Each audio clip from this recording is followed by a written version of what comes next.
Welcome to The Explainer. Today, we're diving into something I find absolutely fascinating. The sheer, massive scale, the wild economic realities, and the hidden labor behind American agriculture. We're going to look at the data and compare two absolute titans of the farming world, Texas and California.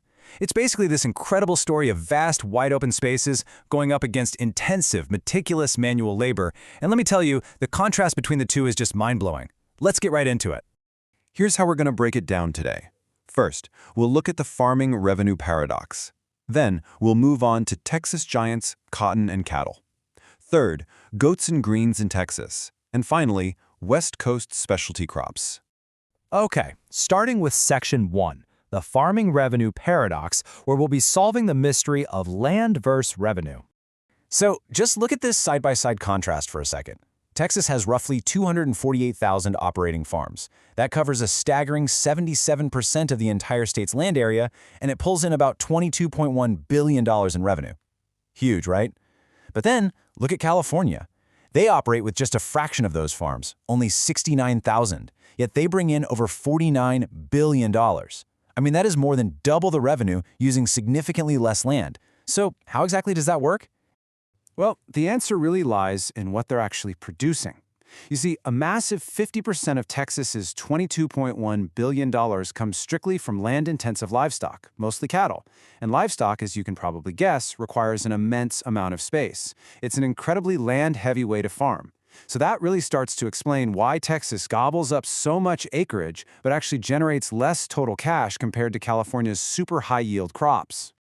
Moving right along to Section 2, Texas giants, cotton and cattle, looking at the massive scale of southern agriculture.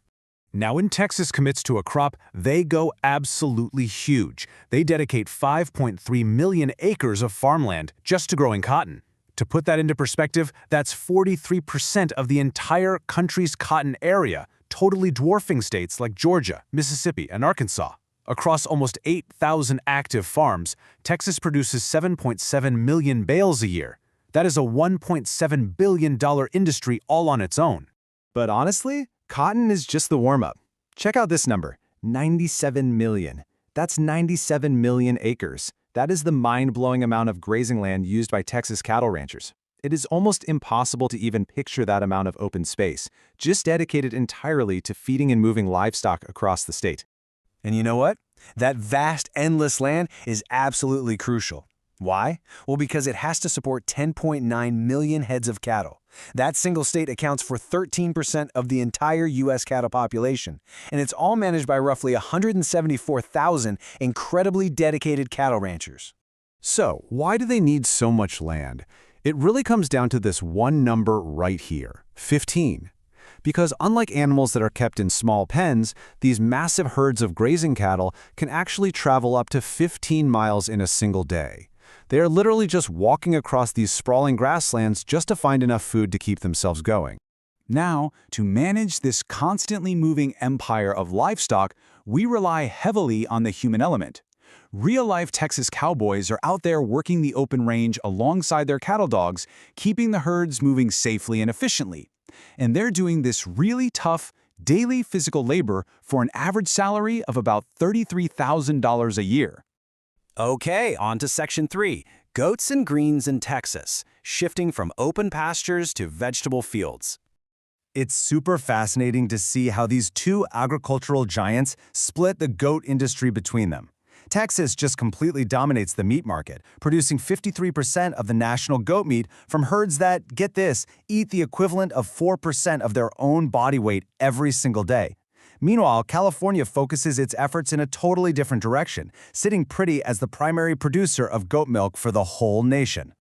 But the starkest contrast actually pops up when we look at vegetable farming. Texas uses a pretty modest 150 to 180 acres for hand-harvested cilantro. California, they dedicate 4,000 acres to it. And for lettuce, Texas uses roughly 3,700 acres, while California just entirely dwarfs them with an astounding 84,490 acres. This is exactly where California's massive revenue gap really starts to click into place. Which brings us to our final part, Section 4, West Coast specialty crops, meticulous handpicking and the migrant workforce. So the real secret sauce to California's massive revenue is the extremely meticulous manual labor required for their specialty crops. Take a look at a typical day of picking olives in the San Joaquin Valley. At 8 a.m., workers from Mexico start their day. By noon, the hand-picking is still going strong. And when the shift finally wraps up at 5 p.m., a single worker has averaged completing just 2 olive trees, earning about $95 for a grueling 9-hour day. They don't use those big sweeping machines here. It's all done entirely by hand to protect the super fragile crop. Thinking about these delicate niche crops, I gotta ask you, have you ever actually eaten grape leaves? Maybe you've had them wrapped around fish or meat at a fancy Mediterranean restaurant. Well, it takes a very specific and incredibly small workforce to make that happen. Actually, scratch that. It's a tiny workforce. Only 150 migrant workers are hired each year in California to meticulously handpick over 6,000 pounds of grape leaves, earning around $9 an hour for what is a highly specific and very physically demanding task. Notice how the piece rate and daily wages break down for the migrant workers who are harvesting these delicate items. Up in Washington, workers are picking 9 to 12 boxes of blueberries a day for $9 a box. Down in California, workers earn $7 for every less than full bucket of fragile raspberries. And for California cherry blossoms, workers are making between $80 and $100 a day.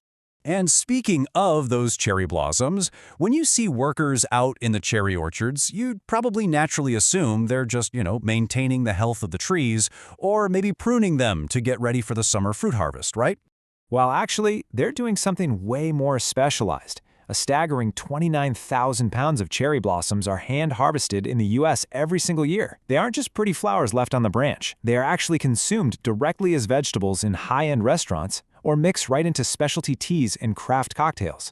And this meticulous hand care even applies to snacks you probably eat every day, like turning California seedless grapes into sweet raisins. Step 1, over 9,000 workers pick the grapes completely by hand in notoriously hot, dusty conditions.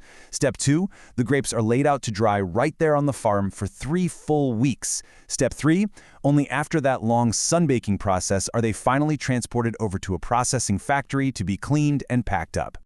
So, to wrap up our explainer today, I want to leave you with this final thought. The next time you sit down to eat, just ask yourself, was the food on my plate raised on a sprawling 97 million acre open pasture wandering 15 miles a day?